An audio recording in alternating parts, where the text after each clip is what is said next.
Good morning students, welcome again into the 12th science chemistry class. Now today we are going to learn the chapter number 4, that is the thermodynamics.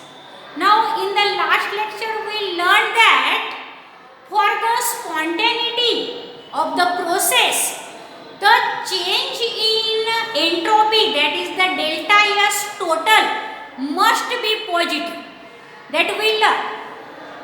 And we also learned the formula delta G, that is the Gibbs energy change, is equal to minus T delta S.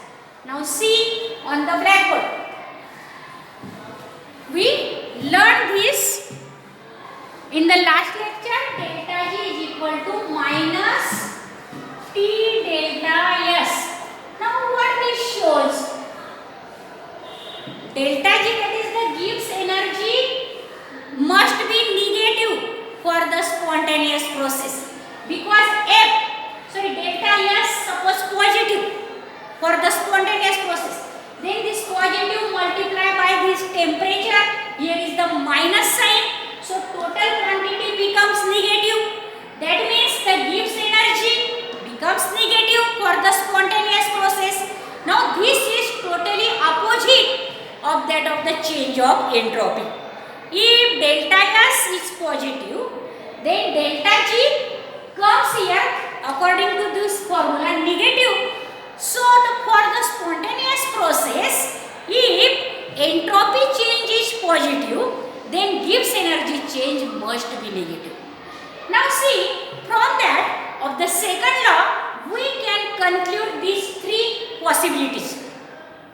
The second law leads to the condition of spontaneity. What is that condition? That is entropy change must be positive greater than 0. Which are as follows. Now see here, if delta S total is greater than 0, that means it is positive, then this delta G must be less than 0 because it comes negative from this formula. Then and then only the process is spontaneous. So delta S total if greater than 0, then delta G must be less than 0, that is negative, then process is spontaneous. So for the spontaneous process, change in entropy must be positive, but change in Gibbs energy must be negative. Then and then the process is spontaneous. Remember students. Now second is that if delta S total is less than 0, suppose delta S is negative, we know that at that time the process is non-spontaneous. So if delta S is negative, this delta S into temperature, here is the negative sign. So negative becomes positive. That means if entropy change is negative, then the process is non-spontaneous, and for non-spontaneous process, change in Gibbs energy is positive. Remember that. That is also opposite that of the change in entropy. So for non-spontaneous process, delta S total entropy change is less than 0, that is negative, and delta G must be greater than 0, that is positive, then the process is non-spontaneous. And for delta S total, if it is 0, if this delta S is 0, then the multiplication of T into delta S also becomes 0. That means delta G becomes 0. And we know that if delta S total is 0, the process is at equilibrium. So the process is at equilibrium, or if the process we have to at equilibrium, then we must have the delta S total is equal to 0 and delta G is equal to 0. Means change in entropy must be 0 and change in Gibbs energy must be 0. Then and then the process is at equilibrium. Now this is about the entropy and that is the Gibbs energy.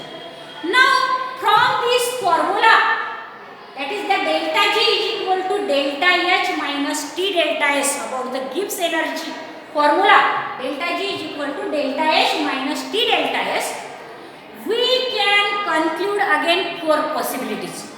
Now here how the delta S change in entropy and delta H change in enthalpy are responsible for the spontaneity of the reaction.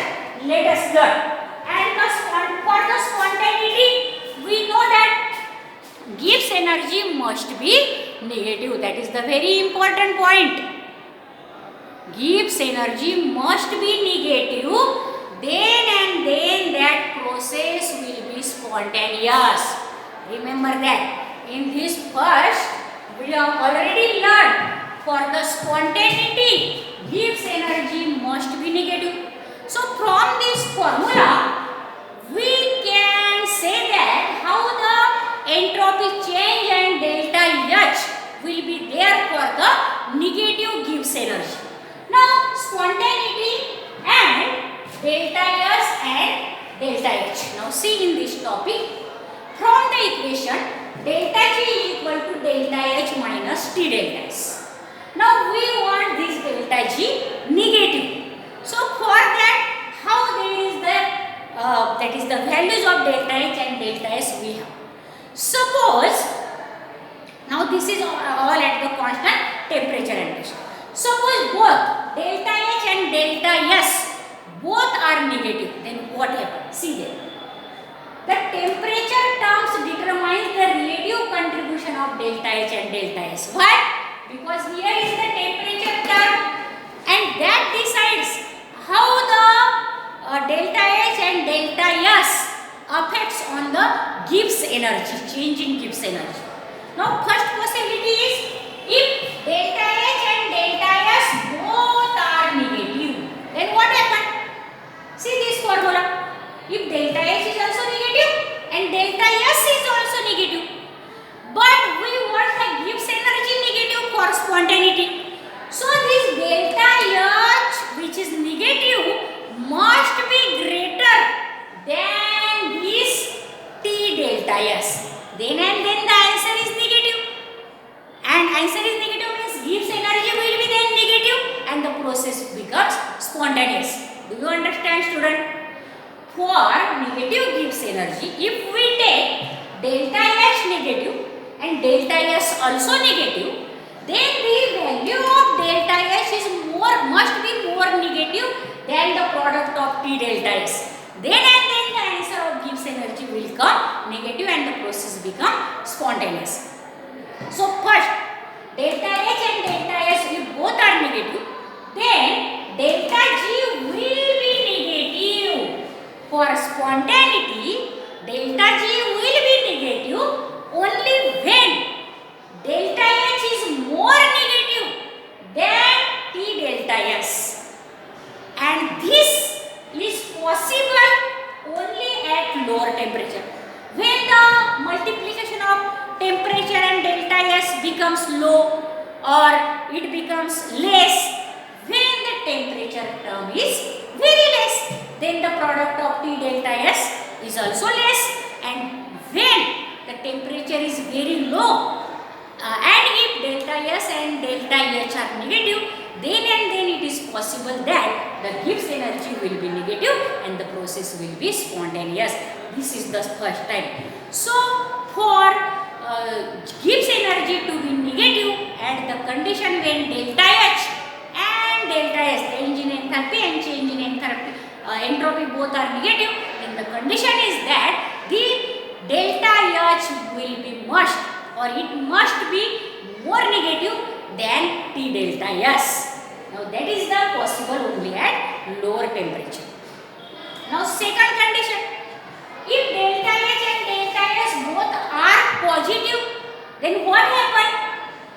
If this delta H and delta S both are positive, then if the multiplication of T delta S will be more, then and then the Gibbs energy will be negative for the spontaneity. And for the more value of the multiplication of temperature and delta S, what we have? The temperature must be higher. Then this quantity total becomes negative quantity, which is more than this positive delta H, and the answer of the Gibbs energy will come negative. So that is possible only at the higher temperature. Now see what is that. Delta H and delta S both are positive. So delta G will be negative only if T delta S is greater than delta H. And this is possible only at the higher temperature, students. Do you understand that at higher temperature this multiplication becomes higher and negative sign shows that the total multiplication value are negative, and here delta H is positive. So on subtracting this lower value of the delta H positive from this more negative value of T delta S, what we obtain? Delta G must be negative in that case, and therefore at minus delta G the process will be spontaneous. So if both delta H and delta S are positive, then the temperature must be higher, and then the Gibbs energy will be negative and the reaction will become positive. Again two different conditions are there. Now we are taken here both negative in the first condition, delta H and delta S. Here in the second condition we take delta H and delta S both positive. Now let us learn the two possibilities in which one delta S suppose positive, then delta S will be negative, and then in the last condition if the delta S is positive, delta S will be negative. What will happen for the Gibbs energy, for the spontaneity? Let us learn now. But you take the screenshot and write down this in the beautiful handwriting.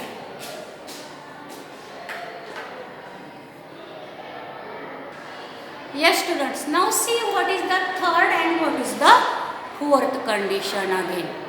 Now for the third condition what is given? For delta H negative and delta S positive, then delta G will be negative regardless of temperature. Now see on the blackboard again. Now here is the formula. Delta G is equal to delta H minus T delta S. But if delta H is negative, then there is no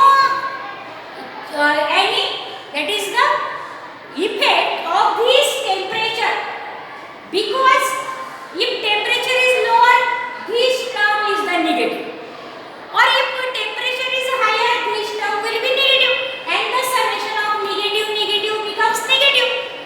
So if delta H is negative, there is regardless of the temperature, the Gibbs energy will be negative.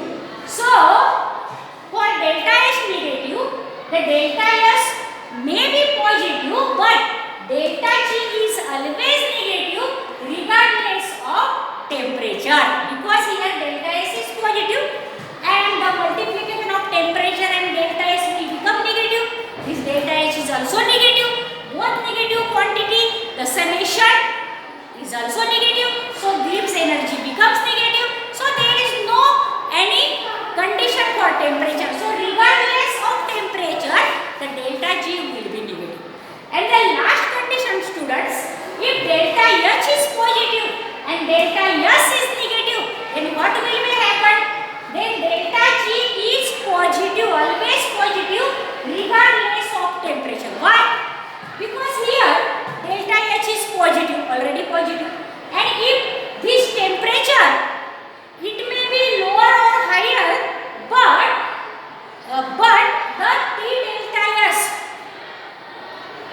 will be highest, and here delta S is negative. Delta H is positive, so delta S is negative. So multiplication of negative negative becomes positive. So total quantity Gibbs energy comes positive.